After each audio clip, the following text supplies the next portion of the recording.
सुप्रभात बच्चों, कैसे हो आप सब। मैं आशा करती हूँ आप सब बहुत ही अच्छे और स्वस्थ होंगे, है ना बच्चों। तो बच्चों, आज की कक्षा में हम शुरू करने वाले हमारा अध्याय नंबर 11 है। ठीक है, इसका नाम है डॉक्टर कलाम।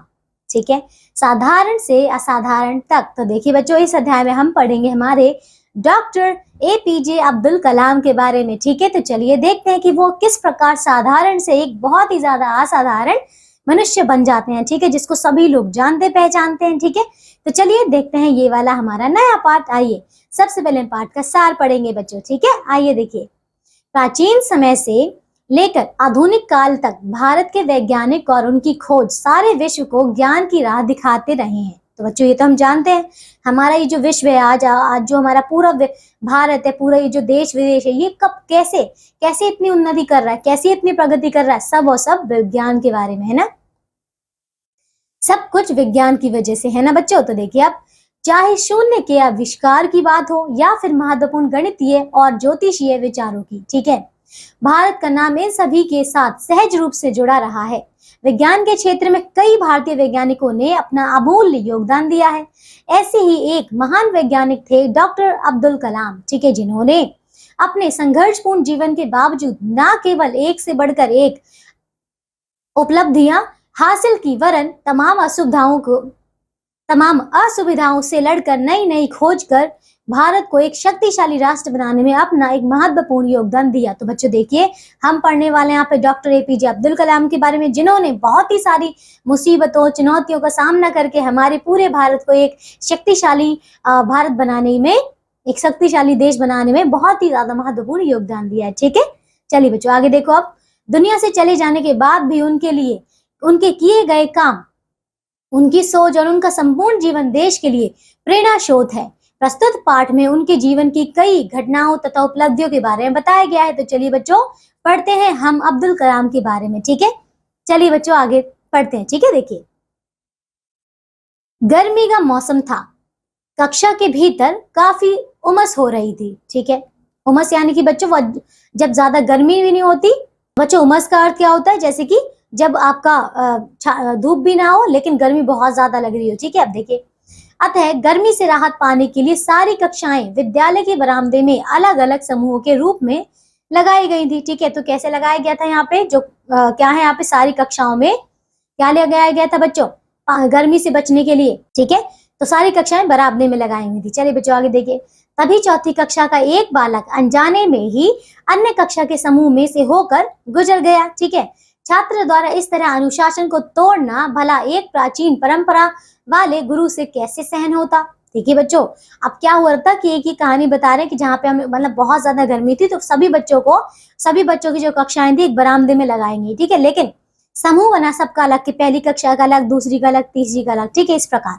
और वहां पे एक शिक्षक थे, कौन, जो कि बहुत ही ज्यादा परंपरा वाले प्राचीन एक गुरु थे। ठीक है, तो ये जो एक अन्य बच्चा था, एक और बच्चा था जो क्या कर रहा था, जो कि बीच किसी अन्य कक्षा के समूह के बीच में से वहां से निकल आया। ठीक है, चलिए बच्चों देखिए अब क्या हुआ। तो ये क्या था, अनुशासन को तोड़ना था उनके लिए। ठीक है, तो उनसे ये सहन नहीं हुआ। ठीक है, देखिए अब उन्होंने उसी समय उस बालक को कान पकड़कर खींचा और भरी कक्षा में सबके सामने बेंत से उसकी पिटाई कर डाली। ठीक है बच्चों, देखिए आप देख सकते हैं कि ये वो बच्चा है। ठीक है, और उसकी देखिए यहाँ पे सबके सामने वो पिटाई भी कर रहे हैं। ठीक है, अब देखिए क्या हुआ। कुछ महीनों के बाद परीक्षा का परिणाम आने पर गणित के उस शिक्षक ने पाया कि उस दिन बालक को उन्होंने बेंत से पीटा था। उसने गणित में पूर्णांक प्राप्त किए। बच्चों, पूर्णांक यानी कि पूरे अंक। ठीक है, तो बच्चों उनको याद आया कि ये वही बच्चा है जिसको मैंने बेंत से मारा था। ठीक है, तो उसी बच्चे के पूरे अंक आए गणित में। ठीक है, आगे देखिए।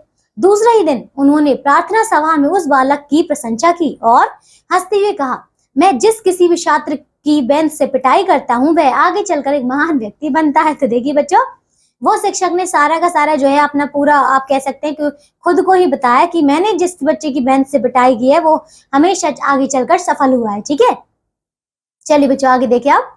उस शिक्षक की यह भविष्यवाणी सच साबित हुई। ठीक है, आगे चलकर वह बालक न सिर्फ उच्च कोटि का एक विद्वान और वैज्ञानिक बना, बल्कि उसने भारत के राष्ट्रपति बनने का गौरव भी प्राप्त किया। तो देखिए, वही बच्चा जिसको बेंच से मारा गया था वो आगे चलकर क्या क्या बना बच्चों, देखिए उच्च कोटि का विद्वान भी था, वैज्ञानिक भी बना और हमारे भारत का राष्ट्रपति भी कहलाया। ठीक है, चलिए बच्चों आगे देखिए आप।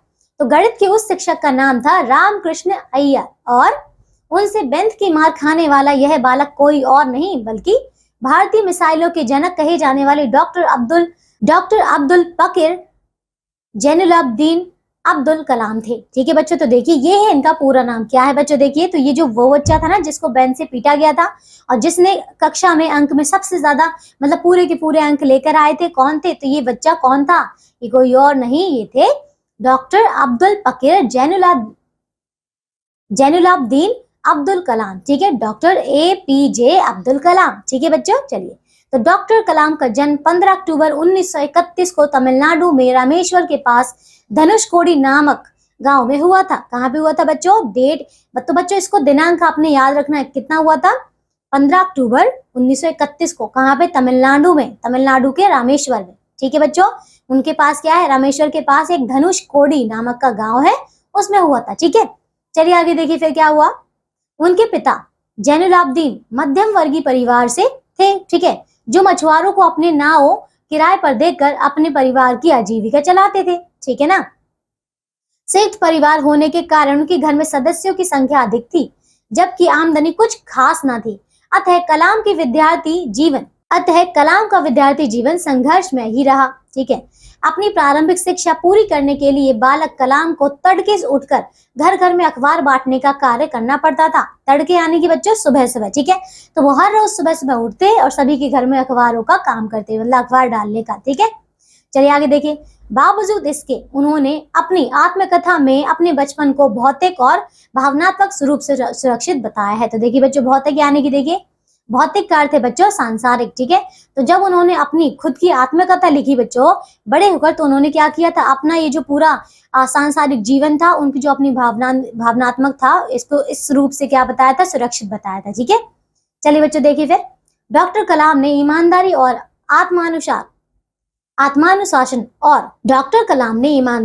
आत्मानुशासन अपने पिता से और ईश्वर में आस्था व करुणा के भाव, ठीक है, अपनी माँ आशियम्मा से विरासत के रूप में प्राप्त किया। तो देखिए बच्चों क्या कह रहे हैं कि उनके जो पिता थे ना, वो कैसे थे? वो एक तो देखिए वो बहुत ही ज्यादा ईमानदार भी थे, अनुशासनहित थे और मतलब वो आस्था भी रखते थे। ठीक है, आस्था करुणा में मतलब वो ईश्वर में आस्था रखते थे। ठीक है, और उनकी माँ जो थी वो भी आस्था रखने वाली थी, इसीलिए इन दोनों के जो गुण हैं वो उन दोनों में आए हैं। ठीक है, अब देखिए विरासत का क्या अर्थ होता है बच्चों? पूर्वजों से प्राप्त। ठीक है, मतलब उन्हें ये जो सारे गुण हैं, सारी जो ईमानदारी, वो अपने पूर्वजों से ही मिली है। ठीक है, अब देखिए आगे। इसके अलावा उनके जीवन और विचारों पर उनके बहनोई जलालुद्दीन और चचेरे भाई शमसुद्दीन का भी गहरा प्रभाव पड़ा। तो देखिए बच्चों कह रहे हैं कि उनके पूरे जीवन में उनके चचेरे भाई थे, कौन थे? उनके बहनोई भी थे। बहनोई का नाम था उनका जलालुद्दीन और चचेरे भाई का नाम था शमसुद्दीन। ठीक है, तो उनका एक गहरा प्रभाव पड़ा। चलिए देखते हैं। इन दोनों ने बचपन में कलाम की प्रतिभा को पहचाना और उन्हें पढ़ाई एवं उनके सपनों के लिए प्रति प्रोत्साहित किया। ठीक है, चलिए। सफलता की बुलंदियों को छूने वाले डॉक्टर अब्दुल कलाम को जीवन में सामाजिक असमानता, अभाव, दुख, निराशा, नाकामयाबी जैसे दौर से कई बार गुजरना पड़ा, परंतु उन्होंने कभी भी हिम्मत नहीं हारी और हर बाधा को एक चुनौती की तरह स्वीकार किया। ठीक है ना बच्चों, चलिए आगे देखो। तो बच्चों आगे देखो, ये हैं डॉक्टर APJ अब्दुल कलाम। ये क्या कर रहे हैं? ये एक विज्ञान की प्रयोगशाला में। ठीक है, चलिए बच्चों आगे देखिए। तो कलाम एक मेधावी छात्र थे। ठीक है बच्चों, देखिए मेधावी का क्या अर्थ होता है बच्चों? देखिए मेधावी का अर्थ होता है बुद्धिमान। ठीक है, तो वो एक बुद्धिमान छात्र थे और विज्ञान में उनकी गहरी रुचि थी।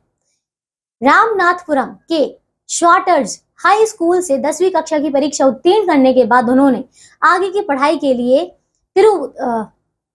तिरुचिरापल्ली के सेंट जोसेफ कॉलेज में दाखिला लिया। ठीक है, वहां से भौतिकी में स्नातक करने के बाद कलाम ने महसूस किया कि भौतिकी उनका विषय नहीं।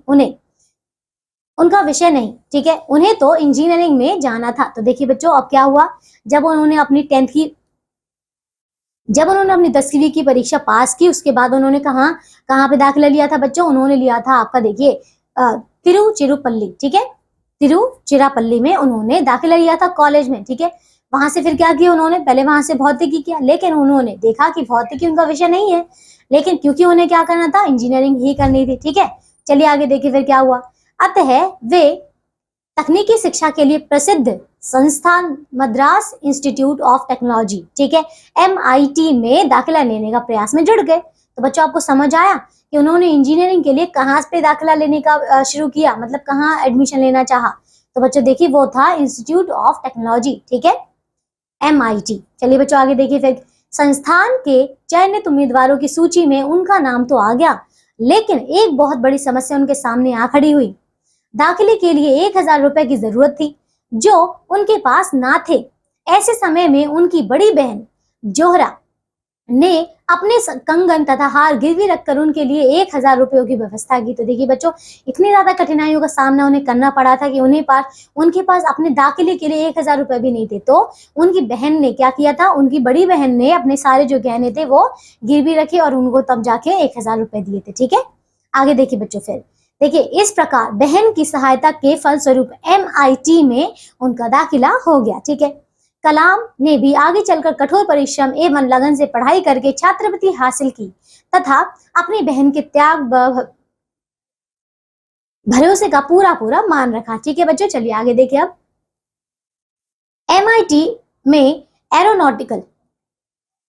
में एरोनॉटिकल इंजीनियरिंग की पढ़ाई के दौरान एक बार कलाम को लड़ाकू विमान की ड्राइंग को जब उनके शिक्षक और MIT के निर्देशक श्रीनिवास ने देखा तो उनके काम को निराशाजनक बताते हुए उन्होंने इस पर गहरा असंतोष व्यक्त किया। तो देखिए बच्चों क्या हुआ था, उन्होंने क्या किया था, एक बार कलाम जी थे, उन्होंने एक लड़ाकू विमान की एक ड्राइंग बनाई थी, ठीक है। उस ड्राइंग को देखकर जो वहाँ के शिक्षक थे और जो वहाँ के आप कह सकते हैं निर्देशक थे, कौन, श्रीनिवासन, ठीक है, उन्होंने क्या किया था, उनको निराशाजनक बताया गया था, ठीक है, और कुछ निराशाजनक बातें कही थी, ठीक है। अब देखिए कलाम के बार बार आग्रह करने पर उन्हें 3 दिनों के समय सीमा इस चेतावनी के साथ दी गई कि यदि नियत समय पर काम पूरा ना हुआ तो उनकी छात्रवृत्ति रोक दी जाएगी, ठीक है ना बच्चों। तो देखिए मतलब उनके साथ हर क्षण क्या थी, एक नई नई चीजें होती थी, ठीक है। चलिए आगे देखिए आप, तो कलाम छात्रवृत्ति के सहारे ही पढ़ रहे थे। यदि छात्रवृत्ति बंद हो जाती तो वे एरोनॉटिकल इंजीनियरिंग की पढ़ाई पूरी ना कर पाते और उनके सारे सपने टूट जाते। अतः वे उस काम को पूरा करने में जी जान से जुट गए और उन्होंने दिन रात एक करके दिए गए समय के भीतर ही अपना काम पूरा कर दिखाया। तो देखिए बच्चों, क्योंकि उन्हें डर था कि अगर वो अपनी पूरी अगर उन्हें काम समय पे पूरा करके नहीं दिया तो वो अपनी पढ़ाई जो है पूरी नहीं कर पाएंगे और उन्हें उस कॉलेज से निकाल दिया जाएगा, है ना। इसीलिए उन्होंने क्या किया, बहुत ही दिन रात एक कर दिया पूरी, और पूरी लगन पूरी मेहनत से उन्होंने सारा काम समय से पहले ही करके दे दिया, ठीक है। चलिए आगे देखिए, आप काम के प्रति उनकी सच्ची निष्ठा व लगन को देखकर श्रीनिवास उनसे बड़े प्रभावित हुए। उन्होंने कलाम की पीठ थपथपाते हुए कहा, मुझे जरा भी उम्मीद नहीं थी कि इतने कम समय में और इतने अधिक तनाव में भी तुम अपना काम इतनी अच्छी तरह से पूरा कर लोगे, ठीक है बच्चों। चलिए, तो सन 1958 में एरोनॉटिकल इंजीनियरिंग में डिप्लोमा प्राप्त करने के बाद कलाम वायुसेना में पायलट बनना चाहते थे, ठीक है। अब देखिए, परंतु नियति ने उनके लिए कुछ और ही तय कर रखा था। तो देखिए बच्चों क्या कह रहे हैं यहाँ पे कि सन 1958 में वो क्या करना चाहते थे, एरोनॉटिकल इंजीनियरिंग में उन्होंने डिप्लोमा तो प्राप्त कर ही लिया था। उस डिप्लोमा के बाद वो क्या करना चाहते थे, वायुसेना में पायलट बनना चाहते थे, ठीक है, लेकिन कुछ और ही होना था। चलिए बच्चों देखिए, फिर दुर्भाग्यवश वायुसेना में उनका चयन नहीं हो पाया, ठीक है। उसके बाद कलाम ने दिल्ली आकर तकनीकी विकास में एवं उत्पादन निदेशालय DTD एंड P एयर, ठीक है, में वरिष्ठ वैज्ञानिक सहायक के पद पर काम संभाल लिया, ठीक है, मतलब उनको नौकरी मिल गई, ठीक है। अब देखिए, कलाम ने रक्षा अनुसंधान और विकास संगठन जैसे कि defence research and development organisation में काम करते हुए स्वदेशी हावरक्रॉफ्ट नंदी के डिजाइन नंदी के डिजाइन बनाने से लेकर उसके निर्माण तक में महत्वपूर्ण भूमिका निभाई, ठीक है, मतलब उन्होंने कई सारे ऐसे निर्माण किए, ठीक है। उन्होंने राटो परियोजना पर भी काफी परिश्रम किया था, परंतु दुर्भाग्यवश इन दोनों परियोजनाओं को बीच में ही स्थगित कर दिया गया। ठीक है, इससे उन्हें ठेस जरूर पहुंची, लेकिन दृढ़ निश्चयी कलाम ने तब भी हार नहीं मानी। तो देखिए बच्चों, कई बार ऐसी चुनौतियां भी आई कि जब उन्होंने कोई ऐसी परियोजना में अपना पूरा भाग लिया, पूरा उनका मतलब कोई ऐसी आयोजना बनाई या फिर कुछ किसी चीज का निर्माण किया, तो उस काम को बीच में ही रोक दिया गया, लेकिन फिर भी उनका जो है निश्चय वो कभी भी हिला नहीं, कभी भी टूटा नहीं, और वो और ज्यादा दृढ़ निश्चयी बनते गए। ठीक है, चलिए बच्चों आगे देखिए। फिर कालांतर में इसी संगठन के साथ कार्य करते हुए उन्होंने एकीकृत निर्देशित मिसाइल विकास कार्यक्रम यानी कि देखिए integrated guided missile development programme को आगे बढ़ाया और आकाश, पृथ्वी, त्रिशूल व अग्नि जैसी मिसाइलों के विकास एवं सफल परीक्षण में अपना अहम योगदान दिया। ठीक है ना बच्चों, तो देखिए उन्होंने कितने प्रकार की मिसाइलों में अपना योगदान दिया है, तो आकाश, पृथ्वी, त्रिशूल और अग्नि। ठीक है, चलिए बच्चों आगे देखो आप। भारतीय अंतरिक्ष अनुसंधान समिति इसरो में डॉक्टर कलाम ने doctor Vikram Sarabhai, professor M.K. Menon जैसे लोगों के साथ कंधे से कंधा मिलाकर कई वर्षों तक कार्य किया। ठीक है ना बच्चों, देखिए आप तो जानते हैं कि इसरो क्या है ना, तो हमारे देखिए भारत में अंतरिक्ष अनुसंधान समिति है, उसमें देखिए उन्होंने इतने बड़े बड़े ऑफिसरों के साथ में मिलकर कई वर्षों तक काम किया है। ठीक है, चलिए बच्चों देखिए अब आगे। इसी बीच कलाम को रॉकेट प्रक्षेपण की तकनीकियों की प्रक्षेपण लेने के लिए दक्षिण अमेरिका स्थित राष्ट्रीय वैमानिकी और अंतरिक्ष प्रबंधन संस्थान नासा भेजा गया। ठीक है, यह उनकी पहली विदेश यात्रा थी। नासा से लौटने के बाद कलाम ने थुम्बा अंतरिक्ष केंद्र में कई महत्वपूर्ण रॉकेट प्रोजेक्ट पर कार्य किया। ठीक है, तो देखिए उन्होंने इतने बड़े बड़े जो अंतरिक्ष यान थे, इतने बड़े बड़े जो केंद्र थे, उनमें जाकर उन्होंने काम किया, उनकी विदेश यात्रा भी हुई थी। ठीक है, चलिए बच्चों आगे देखिए आप।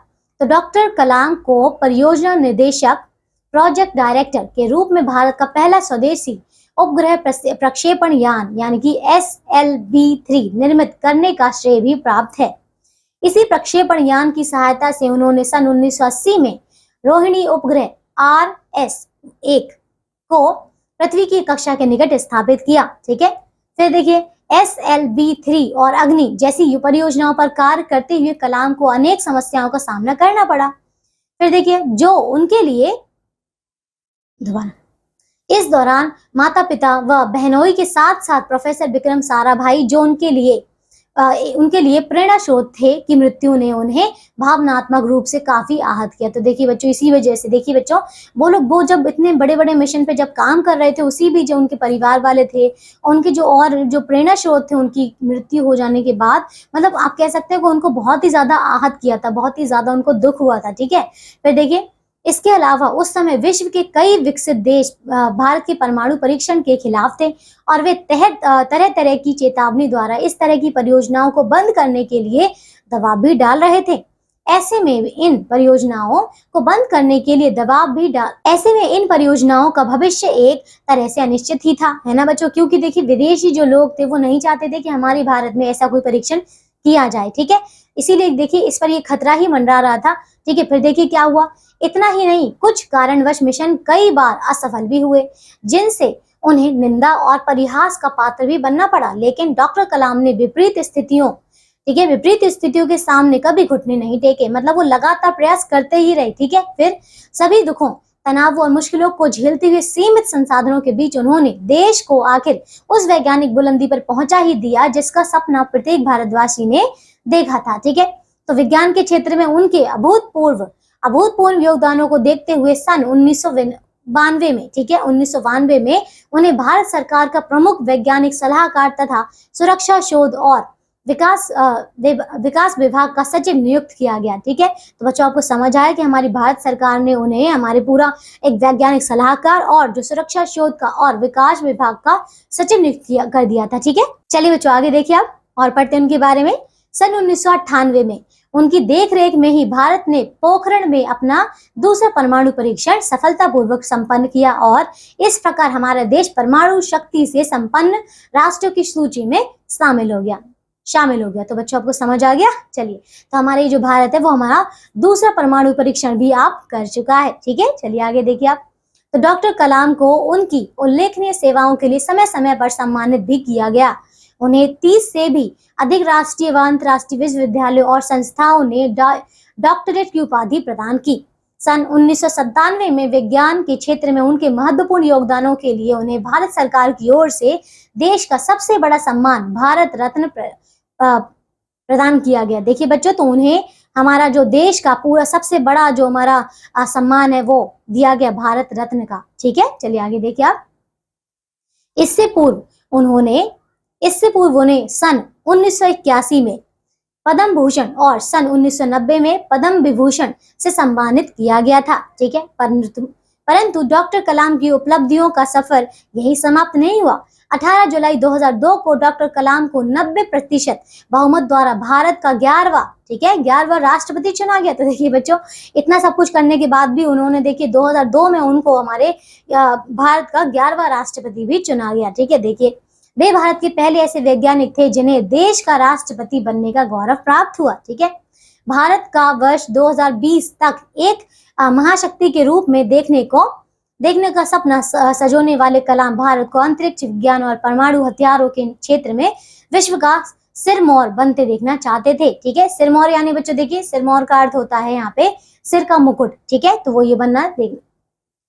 तो बच्चों हम कह सकते हैं कि देखिए उनका ये सपना था कि 2020 तक वो हमारे पूरे भारत को, आप कह सकते हैं कि ये देखिए अंतरिक्ष विज्ञान और परमाणु हथियारों के क्षेत्र में, मतलब पूरे विश्व का, आप कह सकते हैं पूरा उसका सिर का मुकुट बनते हुए देखना चाहते थे। ठीक है, देखिए फिर विज्ञान क्षेत्र से जुड़े रहने वाले कलाम राष्ट्रपति बनने से पूर्व राजनीति से अधिक परिचित नहीं थे, परंतु उनकी राष्ट्रवादी सोच और देश के प्रति कल्याण संबंधी नीतियों से स्पष्ट हो जाता है कि उनका राजनीतिक दृष्टिकोण भी अत्यंत व्यापक था। ठीक है, तो देखिए वो हर क्षेत्र में निपुण थे। ठीक है ना, देखिए बच्चों अब आगे।